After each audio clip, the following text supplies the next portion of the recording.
آدمی پیسے سے زیادہ عزت کا طلبگار ہوتا ہے، عزت نفس ہر ایک کو محبوب۔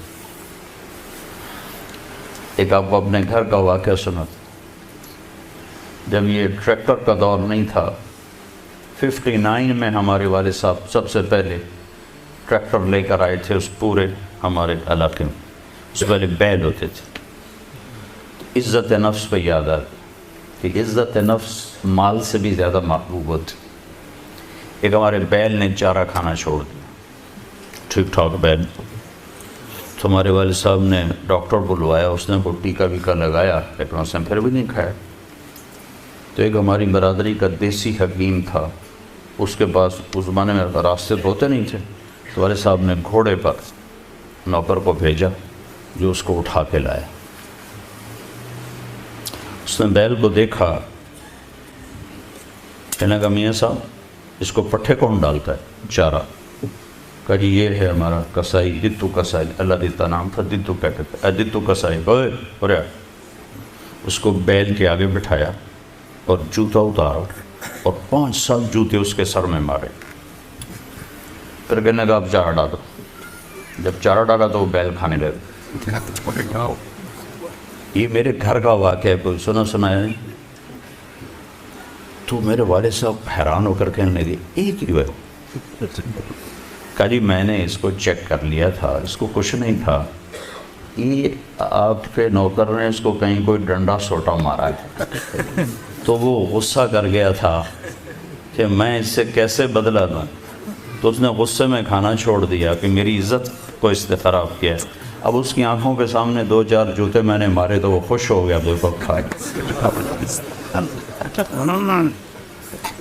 عزت کی طلب کوئی ناجائز نہیں ہے، یہ انسانی ضرورت، مال کی طلب ناجائز نہیں ہے، انسانی ضرورت۔ ہاں اس کے حدود ہیں، اس کے اندر تو ضرورت ہے، اس کے باہر پھر کہیں تکبر بن جاتا ہے، کہیں ظلم بن جاتا ہے، کہیں زیادتی ہے، حدود کے اندر تو۔ ایک حدیث سنا دیتا ہوں، اس مسلمان کو عزت دینا کتنا ضروری ہے۔ میرے نبی نے فرمایا 1 روپیہ سود کھانا 36 دفعہ زنا کرنے کے برابر۔ 1 روپیہ یعنی 1 پاؤنڈ سود کھانا 36 دفعہ زنا کرنے کے برابر۔ اس کے بعد آپ نے فرمایا اور تمہیں بتاؤں سب سے بڑا سود کیا ہے؟ جب 1 پاؤنڈ کا سود 36 دفعہ زنا کے برابر ہے تو آپ نے فرمایا اب تمہیں بتاؤں سب سے بڑا سود کیا ہے؟ الاستطالۃ فی عرض المسلم، مسلمان کو بعزت کرنا سب سے بڑا سود۔ دروازے کھلیں گے تو اب فرشتے آئیں گے، والملائکۃ یدخلون علیہم من کل باب، اب یہ کروڑوں کی تعداد میں آئیں گے، کہیں گے سلام علیکم سلام علیکم سلام علیکم۔ چاروں طرف سے جب سلام ٹھوکیں گے کہیں گے بھائی تم نورانی مخلوق ہمیں سلام کیوں کر رہے ہو؟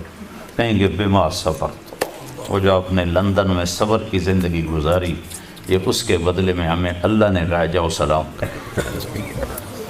غفلت کے دیس میں آپ نے بیدار ہو کے زندگی گزاری، اندھیر نگری میں آپ نے اللہ کو سامنے رکھ کے زندگی گزاری، جب چاروں طرف شراب اور زنا عام تھا آپ نے اللہ سے ڈر کے زندگی گزاری۔ سلام سلام سلام، تو فرشتوں کے سلام ان کو ہوا میں اڑا دے گا۔ یہ میں پہلے دوبارہ کہہ رہا ہوں کہ عزت نفس، عزت کی طلب بہت بڑی طلب ہوتی ہے، مال سے بھی زیادہ، ڈگریوں سے بھی زیادہ۔ تو فرشتوں کا سلام انہیں ہوا میں اڑا، فرشتے ابھی وہ اس سلام کا مزہ لے رہے ہوں گے کہ فرشتوں نے سلام، اور آئیڈیل ہوم بتا رہا ہوں، آئیڈیل ایک دم میرے رب کا عرش ایسے کھلے گا اور ایک دم نور بھی نور چھا جائے گا، جب ایسے آنکھیں اٹھا کر دیکھیں گے واہ واہ واہ،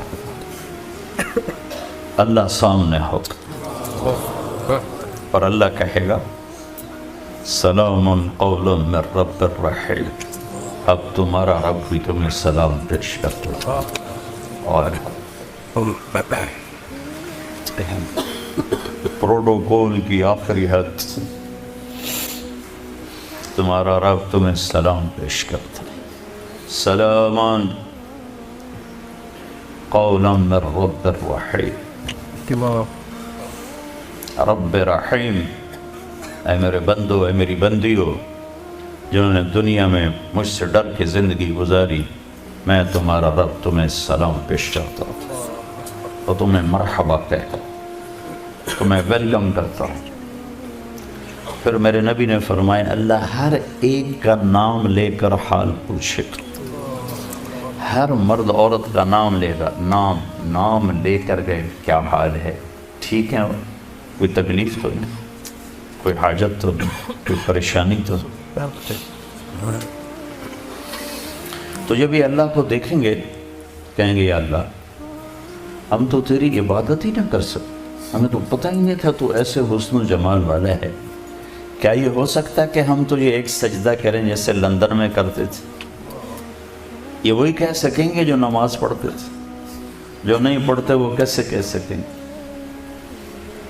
کیا یہ ہو سکتا ہے کہ ہم تمہیں ایک سجدہ کریں جیسے دنیا میں کرتے تھے؟ تو اللہ تعالیٰ فرمائیں گے میرے بندو اب پوزیشن بدل چکی ہو، حیثیت بدل چکی، حیثیت، پوزیشن. یا لبو کیسے کہ دنیا میں تم بندے تھے اور میں تمہارا مالک تھا، تم نوکر تھے اور میں مالک تھا. ٹھیک، تم ایمپلائی تھے، تمہاری زبان، تم میرے ملازم تھے اور میں تمہارا مالک تھا. تو تمہارے ذمے میری مانگ کے چلنا، میری عبادت کرنا، نمازیں پڑھنا، روزے رکھنا تمہارے ذمے تھا. اب جنت میں آ کے حیثیت بدل گئی ہے، اب تم مہمان ہو اور میں تمہارا میزبان ہوں. کیا ہوسٹ کہتے ہیں میزبان کو؟